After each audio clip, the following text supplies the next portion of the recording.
Assalamu alaikum. Hello everyone. Welcome back to my channel. I hope you're all doing well. In today's video, I will be showing you what I do in a day, especially in these quarantine or lockdown days. I hope you like the video. Please keep watching.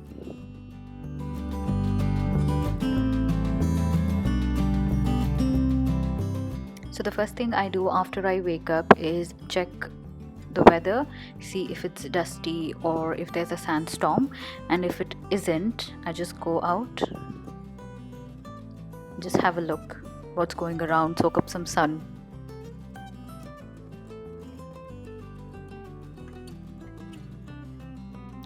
Then I start making the breakfast. Today I was making paddu. So this is my handy little hand chopper that I bought from Bangalore. This has made my life so easy. I bought it for a mere 200 rupees.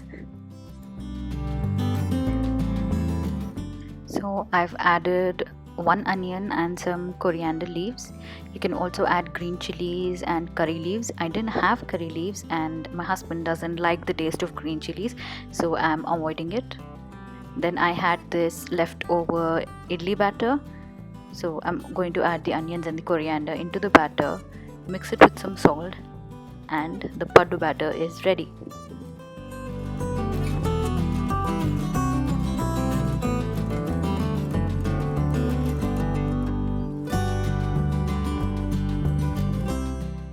This small little paddu pan was given to me by my mother-in-law. So first I've added a little bit of oil and then I'm going to add the batter.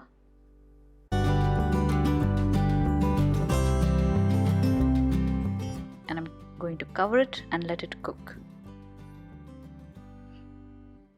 After about 2 to 3 minutes, I'm going to flip it. You can see it has got a nice brown color at one end. Removing it, and they are ready to serve. So I make around 3 batches like these for the 2 of us. I'm making a coconut chutney here to eat along with the paddu. I've taken half a cup of coconut, a handful of coriander leaves, an inch piece of ginger, some roasted gram, 2 green chilies and a little bit of salt. Breakfast is ready. I'm making some black tea here for my husband. I don't drink tea in the mornings.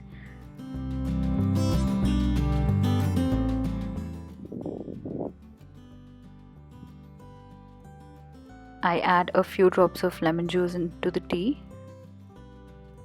Gives a nice taste to it.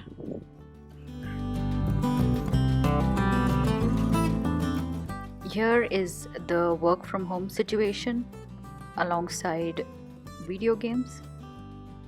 Busted.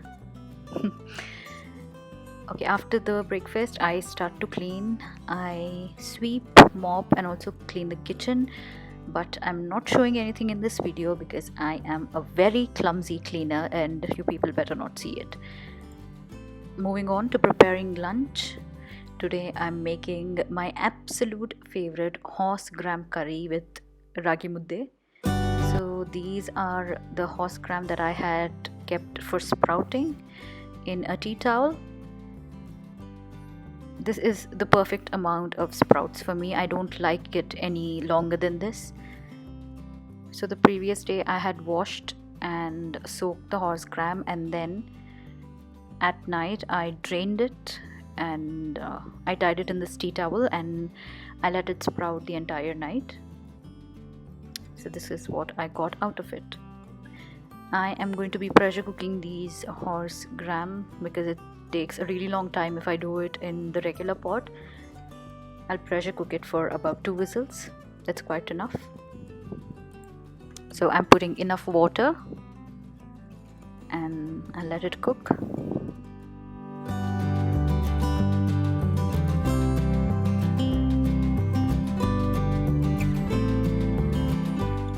So Meanwhile, I'm taking another pot here and adding oil, around 3 tablespoons.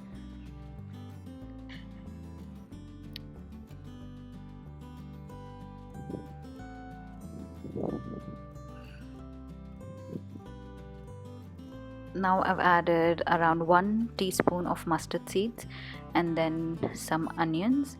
I would definitely add curry leaves here, but I didn't have it at that point, as I said earlier, and I didn't want to go out just to buy one ingredient, so it's fine, sometimes it happens.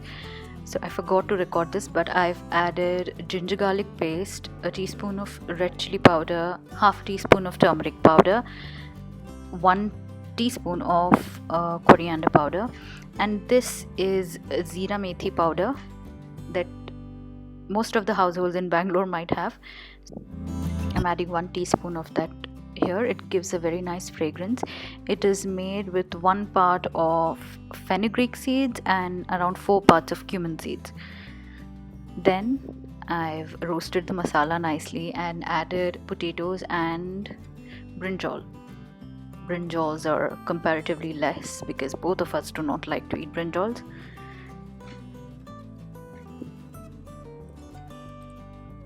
I sauteed the veggies a little bit in the masala and then added water,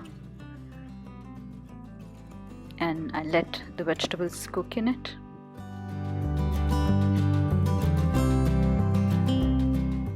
Once the vegetables are half cooked, I'm going to be adding these cooked horse crabs. This is what they look like after they've been pressure cooked. I'm going to add it into the curry now.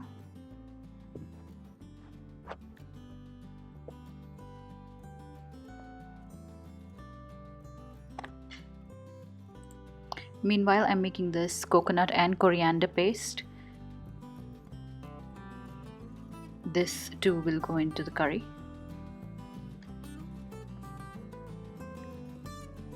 So here I'm checking if the potatoes are cooked. They are. So I'm adding the coconut paste here.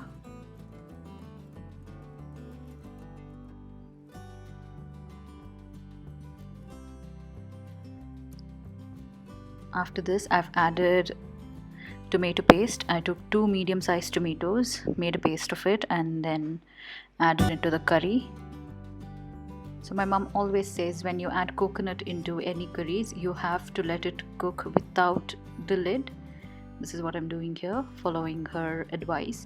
I've also added some tamarind water. It'll get a nice tangy taste to it.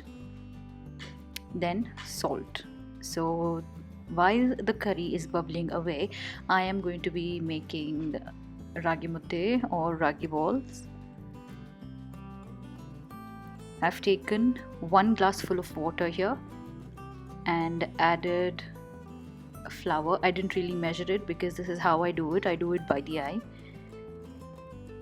The key to getting a perfect ragi mutte is you have to mix it vigorously. You have to apply a lot of force and work on it while it is still hot.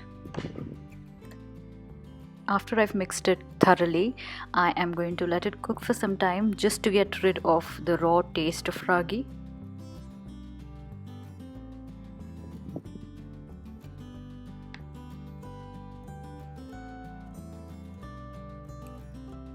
It's done now.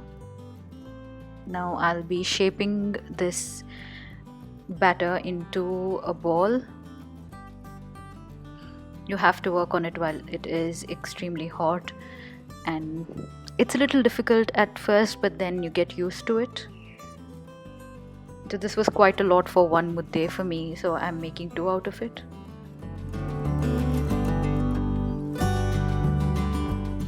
My husband doesn't eat ragi mudde, so I've made some plain white rice for him.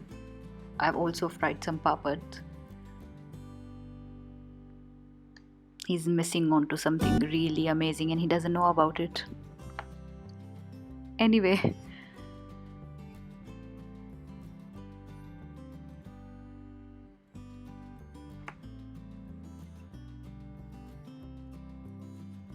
this is the ultimate comfort food for me. You give this to me all day, every day, I won't say no to it.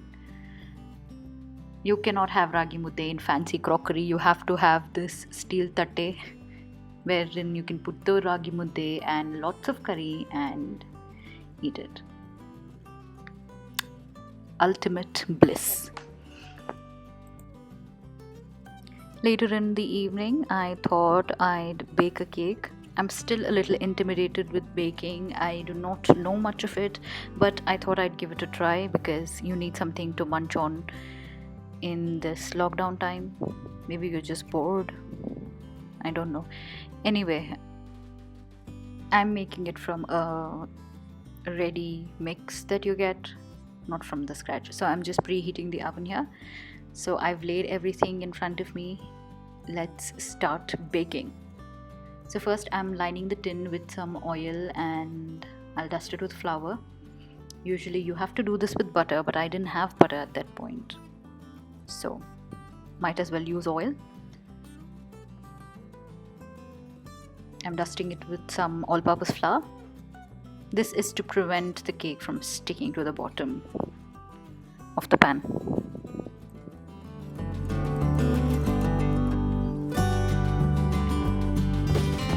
So this is the cake mix, cinnamon and vanilla. I did everything according to the instructions, added water, oil, eggs, and made it into a cake batter.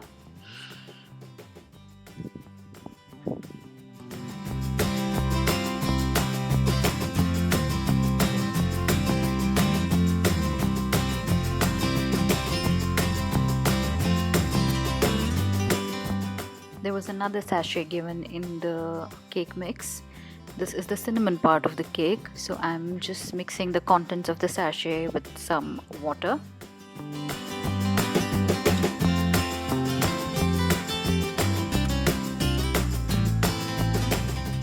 Now I'm adding the batter into the cake tin.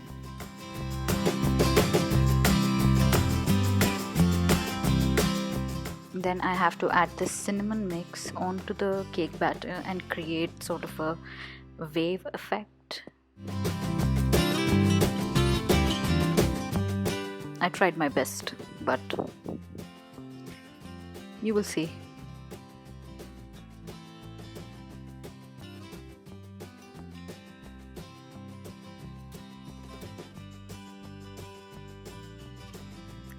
So these were my waves. Anyways, I'm tapping the pan here just to get rid of any air pockets. Then I'm putting in a preheated oven and I'll baking it for 40 minutes at 180 degrees Celsius.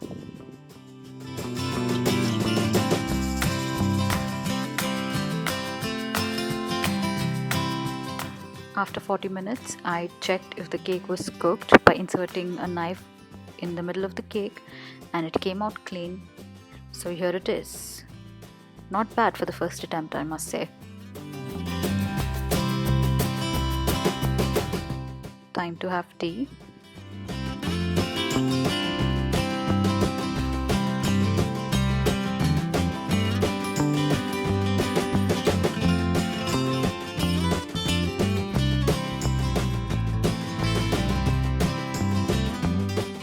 Having the cake along with the tea.